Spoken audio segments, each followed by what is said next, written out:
Hi, I'm Emily. And I'm Mary. Welcome to Chatterbox Box, an F1 podcast. Box.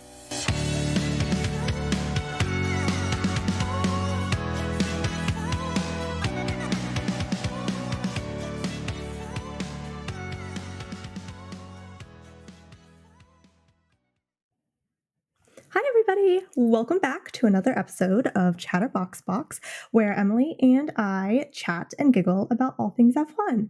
If you are currently tuned in to our video portion of the podcast, you might notice that Emily is not here for this week's episode. I will be flying solo, driving solo, to talk about all of the fun news and the race weekend for the Spanish Grand Prix. But I guess to get right into it, I wanted to just giggle really quick about Charles being one of the torchbearers during the Olympics. Now, I do not typically watch the Olympics. I am not a sports girly. I'm not like a big fan of sports. I know if Emily was here, she would say the same thing, but I definitely tuned in to watch Charles, and there was one, I think, social media content where Charles was seen to be given Olympic style sunnies, and he was just so grateful for it, and I am 100% here. The only way that Charles, being the torchbearer, could have been any better than it already was if Leo was also included in that, because I feel like Leo would have just soaked up all of the attention. Next up in our news, but not really news, everyone is still waiting to hear about where the heck Carlos is going. I know that there were a lot of rumors this past week or so saying that there would be an announcement during this Grand Prix weekend, but we still haven't heard anything. I know a lot of the drivers have been frustrated about this, but I know Carlos is also very frustrated about it. I think at this point, it's just a lot of back and forth, news, no news. And at this point in time, everyone is antsy and itching to get some type of news so that we can all move on with our lives. I know this in particular affects the rest of the grid as well. Kevin Magnussen said it really well in one of the kind of grid interviews. And I don't remember the question exactly, but in essence, he was asked why there was such a long wait to understand where the rest of the grid is going. And K-Mag was essentially like, it's this guy, like it's Carlos. And after everyone finds out where Carlos is going, then everything will fall into place. I'm personally super nervous for Carlos and for Kevin and for all of the drivers that are currently on the grid, because as much as I say, and as much as Emily also says that we would love to see some brand new faces, I've grown quite attached and I am very much invested in all of the drivers and where they are going. But speaking of investment as well, F1 Academy has been so awesome. Unfortunately, I haven't been able to tune in to everything. There was pre-practice where the results were so interesting. Abby Pulling and Bianca Bustamante had the same exact lap time, which is so bizarre to me because the same lap time also had occurred in Formula One. I don't remember exactly, but I think it was George and Max. Yes, I'm pretty sure it was George and Max. And the fact that it kind of threw parallels into Formula One Academy, oh my goodness. I feel like we need merch for this, or I don't know, like something is in the air. This season has been so interesting. I'm here for it. But along the same lines of merch, I loved Carlos's merch for the Spanish Grand Prix. I loved the chili hat. I loved the chili shoes. And if you get the chance to actually look at it up close, the chili part says smooth, and then the little stem says operator. Just whoever created that is an absolute genius. The other two things that I wanted to talk about were Lando and Zach, and also Alexandra, Charles' girlfriend. One, Lando and Zach, I need to pull up this photo because what the heck is that? It's giving Wattpad. It's giving sugar daddy with his sugar baby. It's giving, can I be in Lando's shoes right now? Because for those that don't know me, I am a potato fiend. I love potatoes, but most importantly, I love French fries. And those French fries that were being fed to Lando by Zach Brown, oh my God, they look so good. I would jump into that Wattpad. I would drive a Formula One car to be fed those French fries. They looked so good. They looked so crispy. And then in the middle of it, oh my God, it looked crispy and also soft in the middle. I don't know.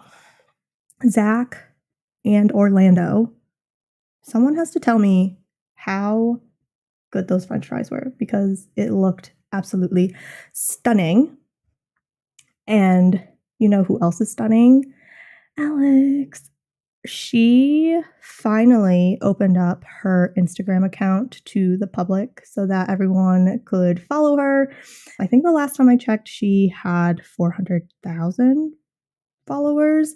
Don't quote me on that, but I was scrolling through and I was like, oh my goodness, there were so many photos that we've seen before, but other photos that we haven't seen before. Some of them are just photos of nature. Other photos were of her and Leo. And honestly, I'm such a huge sucker for Leo. I would kill for him. I would cover up his kills because he obviously seems so vicious. But it was so nice. I think Alex overall is such a sweet person. Obviously, I haven't met her before, but just based on what we've heard and seen from her, she just seems like an overall A+, 10 out of 10 human being. So with that being said, we should get into the actual race weekend. This weekend for me has been quite busy, so I did not get a chance or a full chance to tune into the free practices. Also, free practice for me was around 6 o'clock in the morning, and I was not about that life at all. So I mostly tuned in to quali and the race. And oh my gosh, I think the first thing that I want to mention is Charles, obviously, because here at Chatterbox Box, we are a Charles Lewis fan account. But there was a time, I think between Q1 and Q2, where they were preparing for Q2. There were cameras just going around showing the paddock. And there was one camera that focused on Charles. And it was just him looking left, looking right. And then he noticed that the cameras were on him. And he just went, like bolt, I don't know, like the eyes emoji, like he just did a little with his eyebrows, and it was, I am like giddy. I'm still giddy about it. It was the fact that Charles noticed that there were cameras on him, but it like felt like such a surreal experience, like almost as if like you're friends with someone and you're like in a large group and someone says something very like funny and you turn to your best friend and you like give them the look. It felt very much like a best friend look, like an inside joke. So that made me really happy. And next up, I wanted to congratulate. I wanted to give kudos to Steak Sauber for making it into Q2. I don't remember exactly, but I think this is their best qualifying of the season. I know this is Zhou Guanyu's best qualifying of the season, and that was so exciting. Unfortunately, with V-Carb's improvements to their cars, it seemed like they were taking a couple of steps back, although what Daniel Ricciardo said, he said that everything in the car felt stable and the ride itself felt extremely nice, but they just didn't have the time and they just couldn't push as much as they thought. So unfortunately, they did not make it into Q2, and that was so sad for me, not necessarily because of Daniel Ricciardo, but there was a radio from Yuki and he had said something about like, oh my gosh, yes, we made it.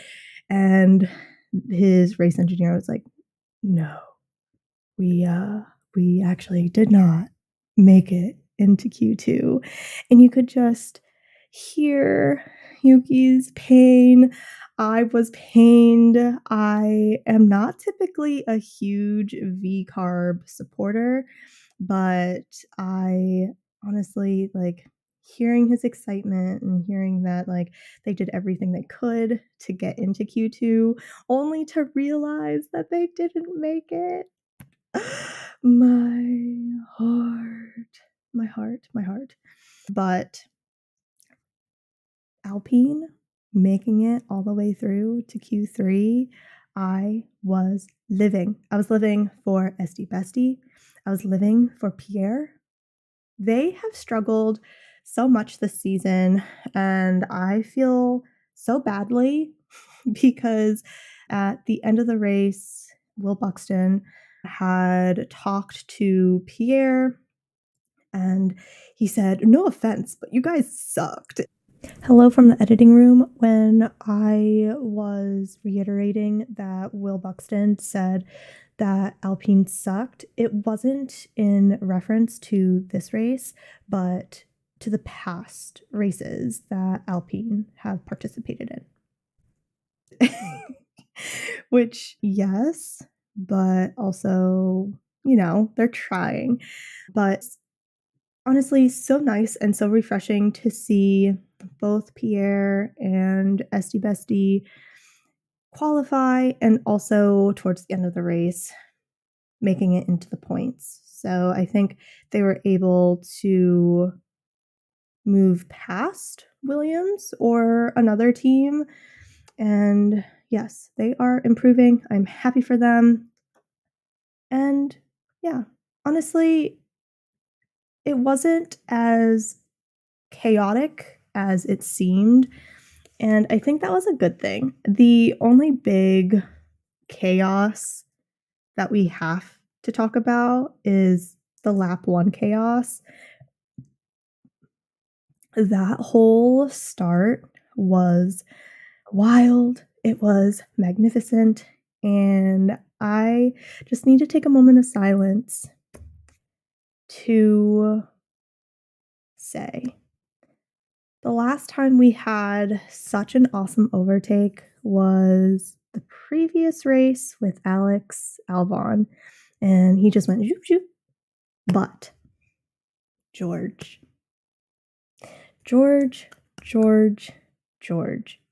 he saw an opening when Lando and Max were going at each other, because I think Max was trying to overtake Lando. Lando was trying to defend his pole position.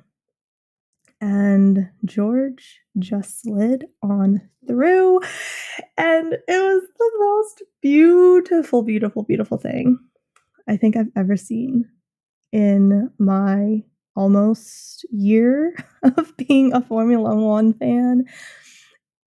It was scary, I'll say, not because it was like close enough to cause any amount of damage or like kissing, but it was just so tight and you had to be confident in doing that maneuver. And when like the race was finished and they debriefed, I believe George was like, I dreamt this up. I thought about it the night before. I just didn't realize that it would have happened almost exactly like that. And I was confident. I knew that I just had to take my shot. And he did. He did. And that just makes me so happy. I think other than that, it seemed like a pretty boring, pretty straightforward race. Everyone essentially kept their positions, plus or minus one, give or take. However, people were fighting for their positions. Drivers were overtaking. They were overtaking the overtake. And it wasn't necessarily seen throughout the race, but it was a fun time, especially if you're the type of person to look at the driver standings throughout the race itself. There were times, especially around like moments where the drivers were doing a little pit stop, you could just see all of the driver names like swapping around. So that was fun. I think one overtake in particular that I wanted to talk about was when Lewis was trying to, and I think successfully, overtook Carlos. Carlos was big mad. He is Ferrari's team strategist. He got on the radio and he was like, we need to get this investigated because he touched me. And when he found out that the safety stewards looked at it, reviewed it, there was going to be no further investigation, Carlos, while driving, said, I don't understand why there's a rule book and we don't follow it. That made me giggle. I know he is certainly frustrated. I know that there's definitely a lot of stress on his side to figure out where he's going to go to next. So he is working his little booty off. But I think after the investigation, it was seen to be that Lewis did actually give Carlos a little bit of room around the chicane, and the little kiss was very difficult to avoid, seeing as the rear of the Formula One cars are just a little bit wider. But technically, Lewis did everything right. I feel like he could have given Carlos a little bit more room, but I think Carlos, as much as I love him, he was a little bit wrong. I understand the frustration, but that is exactly what drivers do when they race. They get a little bit close and they're a little bit competitive. I'm pretty sure if Carlos was to do something quite similar, he would defend that he did the right thing. And so I am sad for Carlos, but happy for Lewis, because Lewis absolutely needed that win. When they went up to the little quick interview, he was tearing up. He had tears in his eyes. It made me have tears in my eyes. His eyes were twinkly and glowy. He said that was the best race of the season. And I honestly think that Lewis really did need something like that to continue to push and be motivated for all of the upcoming races. especially now with the triple header. We're a third of the way there, and I feel like Mercedes is now in. They are good contenders for the race, and now there's like a huge fight between Red Bull, McLaren, Ferrari, Mercedes, and it's getting super, super tight, especially with Lando. He is not here to play.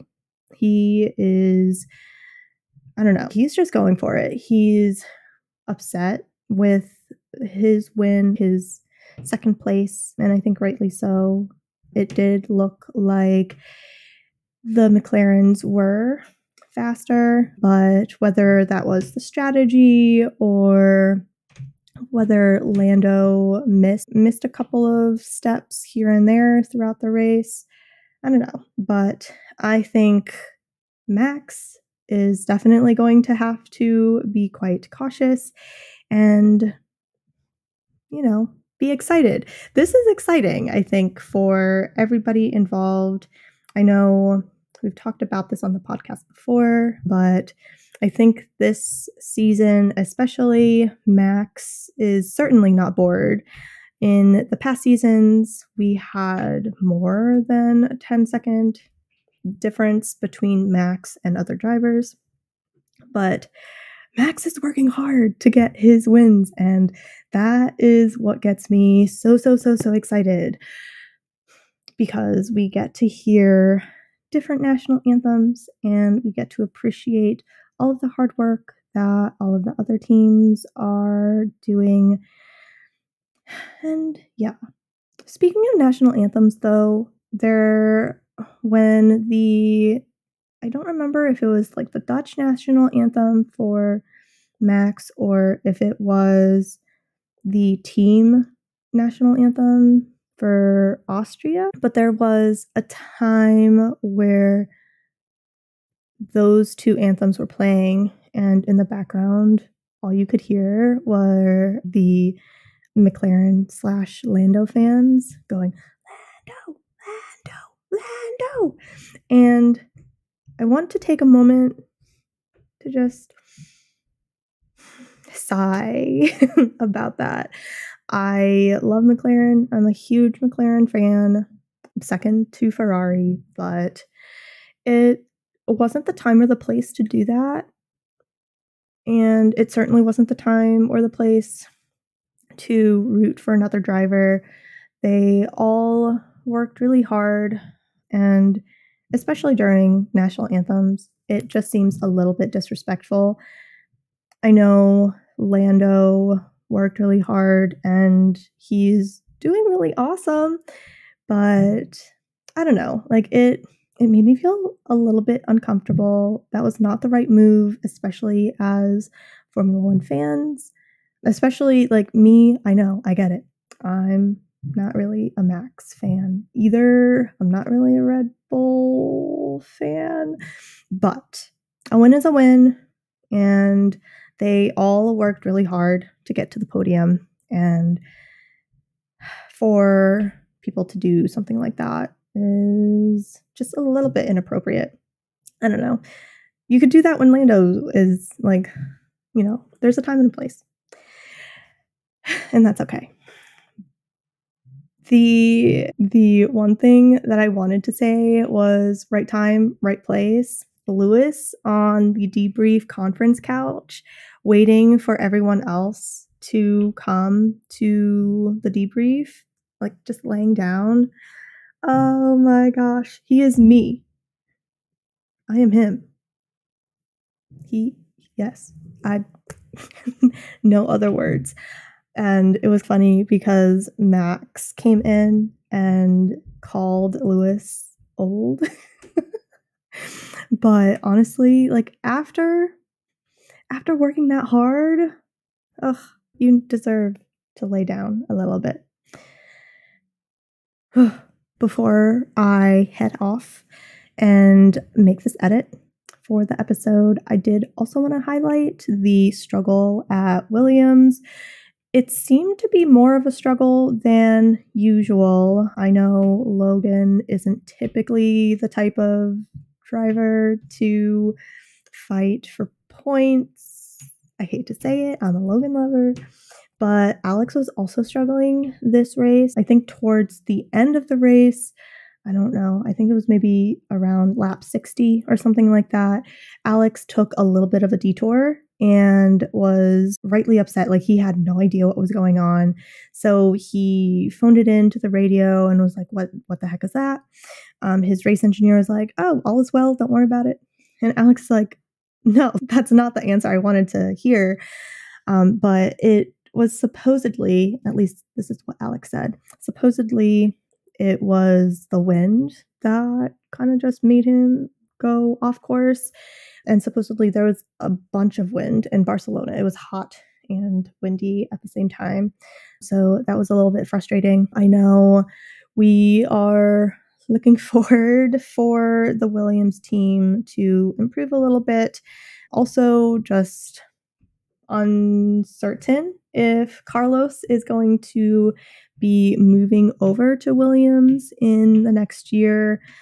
Pros and cons with that. Obviously, I would love Carlos to stay on the grid, but I will be certainly sad to see Logan go if that turns out to be the case.